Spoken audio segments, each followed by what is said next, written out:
Saya Wali, Assalamualaikum warahmatullahi wabarakatuh. Perkenalkan, nama saya Najwa Giareka Azhara dengan NIM 24090082 kelas 2C. Di sini saya sedang mengerjakan tugas UAS, yaitu dari mata kuliah Analisis dan Desain Perangkat Lunak. Nah, di sini saya membuat aplikasi pengelolaan stok obat. Nah, di situ saya memberikan nama yaitu Syapram. Apa itu Syapram? Syapram adalah sebuah aplikasi sistem informasi berbasis digital yang dirancang khusus untuk membantu proses pengelolaan stok obat di fasilitas kesehatan seperti puskesmas atau rumah sakit.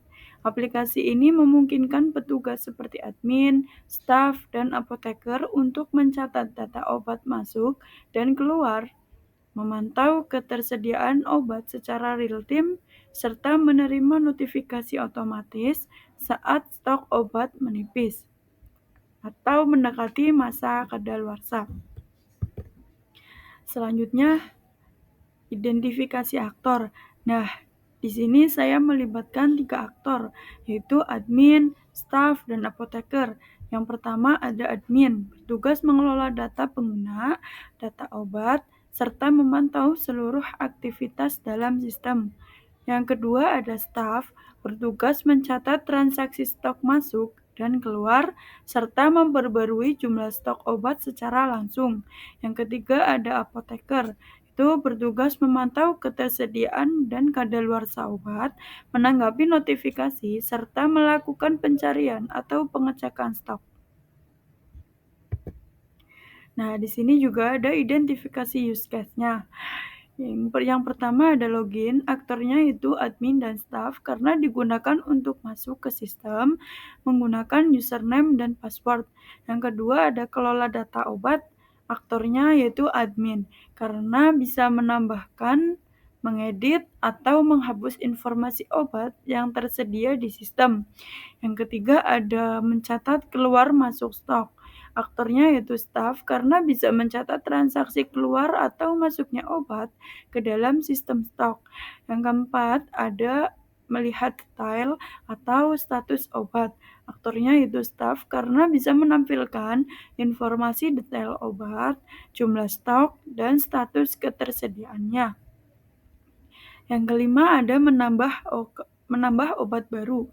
Aktornya itu apoteker karena bisa menginput data obat baru ke dalam sistem untuk pertama kali. Yang keenam ada menerima notifikasi obat. Aktornya yaitu apoteker karena bisa menerima pemberitahuan otomatis jika obat mendekati kadaluarsa atau stoknya menipis. Yang terakhir ada logout. Aktornya admin dan staf karena dia bisa keluar dari sistem setelah menyelesaikan aktivitasnya. Selanjutnya ada use case diagram. Nah, di sini dapat kita lihat dan saya sudah buatkan contoh atau use case diagramnya saya. Nah, di situ aktor hanya bisa menerima notifikasi obat dan menambahkan obat baru, sedangkan admin bisa login, bisa mengelola data obat, dan logout. Sedangkan yang terakhir ada staf, bisa login, bisa mencatat keluar masuk stok, bisa melihat detail dan status obat, dan terakhir bisa logout. Selanjutnya ada activity diagram. Nah, di sini saya sudah buatkan activity diagramnya, yaitu admin bisa login, lalu masuk ke sistem, lalu sistem menawarkan obat baru, lalu kita masuk lagi ke sistem, termovikan ringkasan stok obat, lalu kita mencatat stok masuk dan keluar.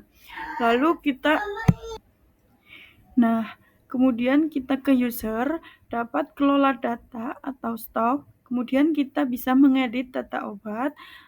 Nah, setelah mengedit data obat, kita bisa ke ekspor batnet-nya.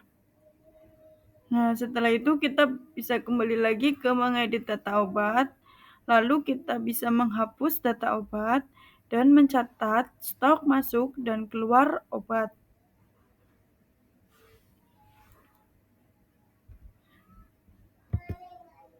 Selanjutnya ada sequence diagram. Nah, di situ kita bisa lihat sendiri, saya sudah membuat sequence diagramnya. Nah, di situ dari user login, lalu login ke service, lalu dari login service ke sistem, validasi login, lalu kita balik lagi ke user, akses diberikan. Nah, setelah akses diberikan dari user ke obat controller, ambil data ringkasan stok, lalu masuk ke obat database. Nah, setelah itu kita tampilkan ringkasan ke user. Nah, dari user mengecek obat baru atau kelola data stok ke obat controller. Setelah ke obat controller, kita simpan atau edit data obat ke obat database. Lalu obat database kembali lagi ke obat controller untuk status simpan atau edit.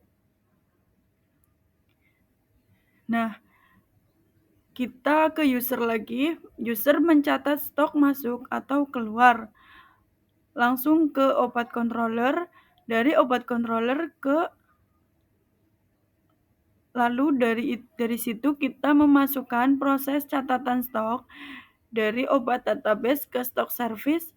Lalu di stok service kita update jumlah stok, lalu ke obat database, lalu kita balik lagi ke stok service dengan konfirmasi update. Nah, dari stok service itu kita balik lagi ke obat controller, kita sudah berhasil atau sukses. Nah, dari obat controller kembali lagi ke user sampai proses selesai. Nah, selanjutnya ada kelas diagram. Di situ saya sudah membuat kelas diagramnya. Yang pertama ada user, kita tambah user ID, tambah username, tambah password, lalu kita ke stok, kita tambah stok masuk dan stok keluar. Lalu kita masuk ke obat, tambah obat ID, tambah nama obat, tambah jenis, tambah stok, dan tambah status. Nah, dari stok itu kita bisa ke ringkasan stok, yaitu tambah total obat, tambah obat atau hampir habis, list obat, dan tambah obat kadaluarsa. Nah, dari obat kita bisa ke ringkasan stok. Nah, ringkasan stoknya sama ya. Berarti dari stok dan obat bisa ke ringkasan stok.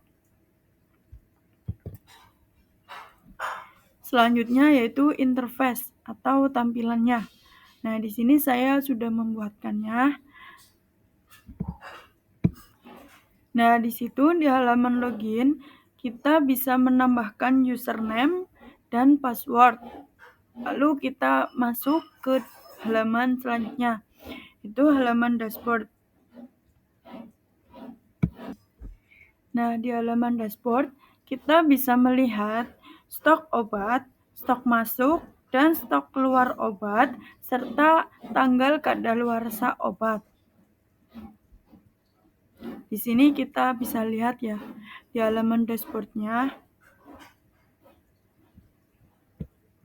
Selanjutnya ada halaman obat. Nah, di situ kita bisa menambahkan obat kita dengan mengeklik tanda plus. Nah, di situ kita bisa menambahkan nama obat, tanggal masuk, tanggal kadaluarsa, kita bisa mencatatnya di situ. Nah, kemudian halaman transaksi.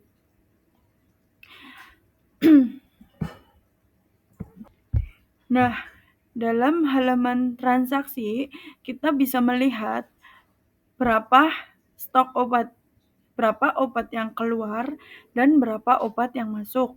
Di situ kita bisa melihatnya. Selanjutnya masih di interface, yaitu halaman history.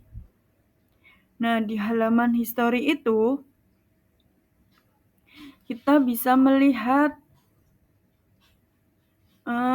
seluruh data obat yang ada di suatu puskesmas atau rumah sakit.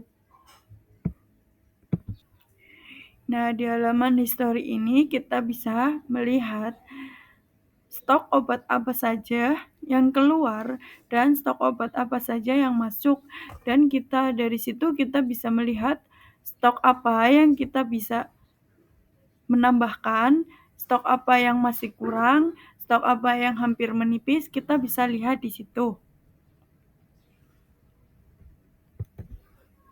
Selanjutnya ada kesimpulan. Kesimpulan dari aplikasi yang saya buat, melalui sistem ini, proses pengelolaan stok obat dapat dilakukan dengan lebih mudah dan akurat, mencakup input, pembaruan, serta pemantauan data obat oleh admin dan user dalam satu platform digital yang terorganisir.